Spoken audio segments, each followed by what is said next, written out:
भारत में स्थित एक ऐसी गुफा जिसके बारे में बहुत ही कम लोगों को पता है। जी हाँ, मैं बात कर रहा हूँ रामायण काल की बाली की गुफा के बारे में। वैज्ञानिक बाली की गुफा में घुसे तो अंदर जो नजारा देखा उनके भी होश उड़ गए।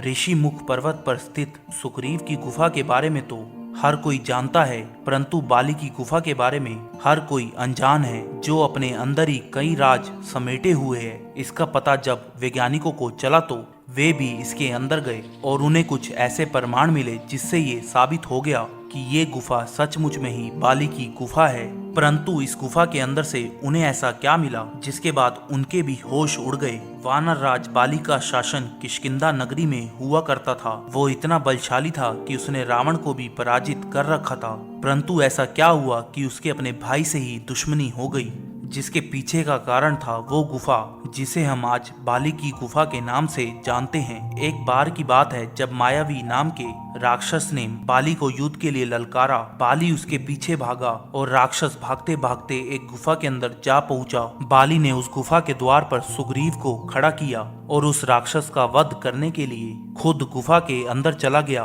तकरीबन 1 साल बीत चुका था और बाली उस गुफा के अंदर से नहीं लौटा था। सुग्रीव को बहुत चिंता सता रही थी, परंतु उसने देखा कि गुफा के अंदर से तो खून बाहर आ रहा है। उसे लगा कि बाली की युद्ध में मृत्यु हो गई है और इसलिए उसने एक बहुत बड़ा पत्थर लिया और उस गुफा के मुख पर लगा दिया। परंतु वो सच से अनजान था। दरअसल वो गुफा इतनी लंबी थी कि उस राक्षस को ढूंढने में बाली को 1 साल लग गया और 1 साल बाद उसने उस मायावी राक्षस का वध कर दिया। परंतु जब वो उस गुफा के द्वार पर पहुंचा तो एक बहुत बड़ा पत्थर देखकर उसे भी हैरानी हुई। उसने मन ही मन सोचा कि शायद सुग्रीव मेरा शासन हड़पना चाहता है। उसने जैसे तैसे वो पत्थर हटाया और वापस अपनी नगरी में पहुंचकर सुग्रीव को धक्का मारकर अपनी नगरी से बाहर निकाल दिया। जिसके बाद सुग्रीव अन्य वानरों के साथ ऋषिमुख पर्वत पर रहने लगे।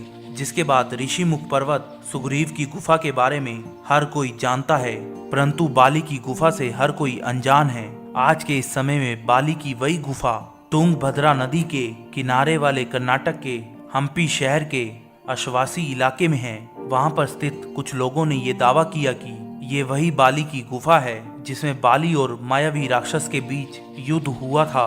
वैज्ञानिक को इस बात का पता चला तो वो शोध करने के इरादे से बाली की गुफा में जा पहुंचे। परंतु वो जब गुफा के अंदर पहुंचे तो उनको इस बात का अंदाजा नहीं था कि वो गुफा कितनी लंबी है।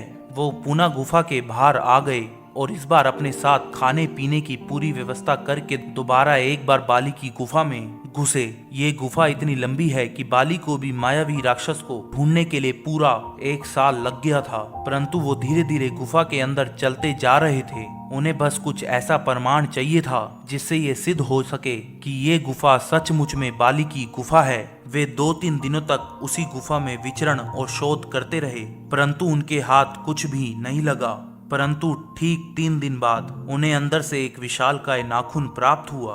वो नाखून कोई सामान्य नाखून नहीं था और ना ही किसी जानवर का नाखून था। सभी वैज्ञानिक हैरान थे कि वे नाखून किस प्रजाति का है जिसे शोध के लिए भेज दिया गया। जब वैज्ञानिक उस गुफा के और अंदर पहुंचे तो और वहां पर उन्होंने जो देखा उन सभी के होश उड़ गए।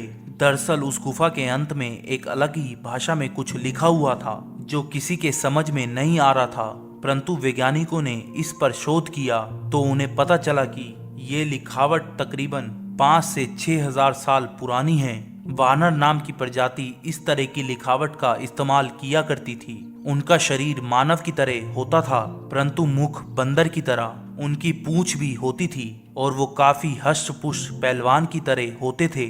जब वो नाखून अच्छी तरह से शोध किया गया तो ये पाया गया कि वो किसी आम इंसान का नाखून हो ही नहीं सकता, ना ही वो किसी जानवर का नाखून है, क्योंकि मायावी राक्षस और बाली के बीच उस गुफा में युद्ध हुआ था। तो ये प्रमाण दिए गए कि जरूर उस मायावी राक्षस का ही नाखून है। जिसके बाद वैज्ञानिकों ने भी इस बात पर मोहर लगा दी कि ये गुफा सचमुच में ही बाली की गुफा है। इस घटना को लेकर आपके क्या विचार हैं, हमें कमेंट करके जरूर बताइएगा। अगर वीडियो पसंद आई तो लाइक शेयर जरूर करें और चैनल को सब्सक्राइब करना ना भूलें। तब तक के लिए नमस्कार, फिर मिलते हैं अगली एक वीडियो में।